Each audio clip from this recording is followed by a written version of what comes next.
इस वीडियो में दी हुई जानकारी इंटरनेट से ली गई है। हम इस वीडियो में किसी भी दवाई का प्रचार नहीं करते। नमस्ते दोस्तों, फार्मा सेवा पे आपका स्वागत है। आज हम बात करेंगे एक बहुत ही आधुनिक और एडवांस दवा के बारे में जिसका नाम है टनिप टैबलेट। यह दवा मुख्य रूप से रोमेटाइड आर्थराइटिस यानी जोड़ों के दर्द, सोराइटिक आर्थराइटिस और गंभीर अल्सरेटिव कोलाइटिस जैसी ऑटो इम्यून डिसीज को ठीक करने के लिए दिया जाता है। इस टैबलेट का इस्तेमाल विटिलिगो, एटोपिक डर्मेटाइटिस और एलोपेशिया एरेराटा के इलाज में भी डर्मेटोलॉजिकल डॉक्टर्स करते हैं। आज की इस वीडियो में हम आसान भाषा में समझेंगे कि इस टैबलेट में कौन से सॉल्ट्स होते हैं, ये शरीर में कैसे काम करती है और इसे लेने का सही तरीका क्या है। तो वीडियो को पूरा ज़रूर देखें। सबसे पहले जानते हैं कि ये टैबलेट आखिर क्या है।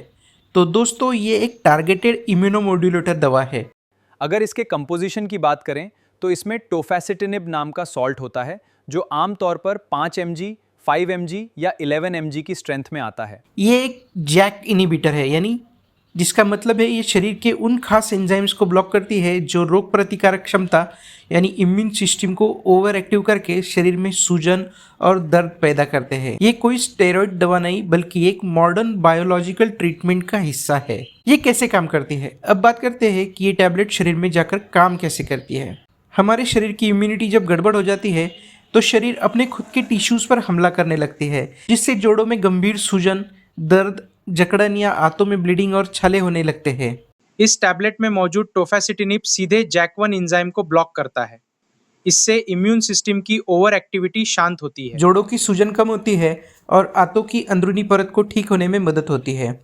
इसकी वजह से मरीजों को जोड़ों का दर्द और पेट की तकलीफ से लंबे समय तक राहत मिलती है। अब बात करते हैं इसके मुख्य फायदे और उपयोग।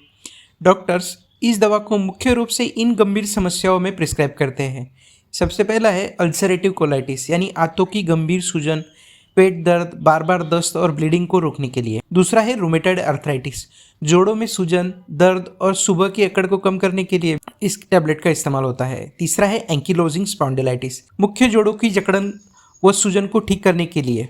चौथा है सोराइटिक आर्थराइटिस, जोड़ों के दर्द के साथ साथ त्वचा पर होने वाले चकत्तों और सूजन में राहत पाने के लिए भी इस टैबलेट का इस्तेमाल करते हैं। पांचवा है एटोपिक डर्मेटाइटिस, गंभीर एक्जिमा या त्वचा की जिद्दी एलर्जी के मामले में खासतौर पर यह उन मरीजों को दी जाती है जिन्हें पुरानी अन्य दवाइयों से फायदा नहीं मिल रहा होता है। यहाँ तक कि बच्चों में जुवेनाइल इडियोपैथिक आर्थराइटिस के लिए भी डॉक्टर इसकी सलाह देते हैं। ये बीमारी को आगे बढ़ने से रोकती है और ये एक बहुत ही असरदार दवा है, इसलिए इसके उपयोग और फायदों का दायरा काफ़ी बड़ा है। अब बात करते हैं इसे लेने का सही तरीका। इस दवा को लेने का तरीका बहुत महत्वपूर्ण है। टैबलेट को हमेशा डॉक्टर के बताए डोज के अनुसार ही ले। इसे पानी के साथ पूरा निगले, चबाए नहीं। इसे आप खाना खाने के बाद या खाली पेट दोनों तरह ले सकते हैं, लेकिन सबसे ज़रूरी बात यह है कि असर को बराबर रखने के लिए इसे रोजाना लगातार एक ही समय पर ले। कोर्स को अपनी मर्जी से बीच में अचानक बंद न करें, वरना लक्षण दोबारा लौट सकते हैं। डॉक्टर की सलाह के बिना इसमें कोई बदलाव न करें। अब बात करते हैं साइड इफेक्ट्स की। ये एक इम्यूनिटी कंट्रोल करने वाली दवा है, इसलिए इसके कुछ साइड इफेक्ट्स हो सकते हैं।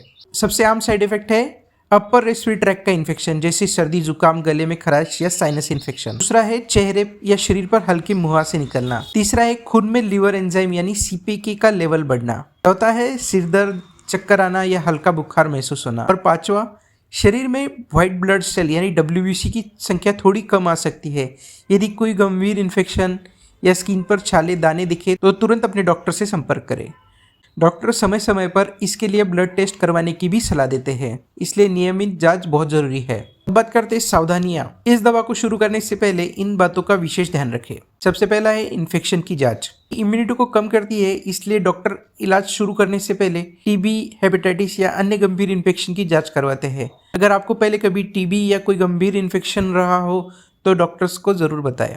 प्रेगनेंसी और स्तनपान, यह दवा गर्भ में पल रहे बच्चे को नुकसान पहुंचा सकती है, इसलिए प्रेगनेंसी और ब्रेस्ट फीडिंग के दौरान इसका सेवन पूरी तरह असुरक्षित माना जाता है। डॉक्टर की सख्त सलाह के बिना इसे न ले। तीसरा है वैक्सीनेशन।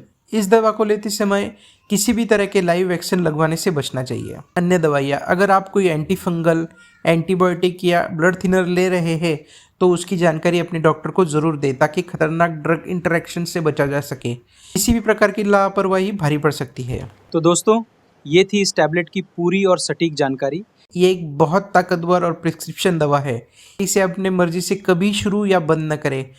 हमेशा अपने डॉक्टर या स्पेशलिस्ट की निगरानी में ही इसका इस्तेमाल करें। अगर आपका कोई सवाल है तो कमेंट बॉक्स में ज़रूर पूछें और ऐसी ही सही मेडिकल जानकारी के लिए हमारे चैनल फार्मा सेवा को सब्सक्राइब करना न भूलें।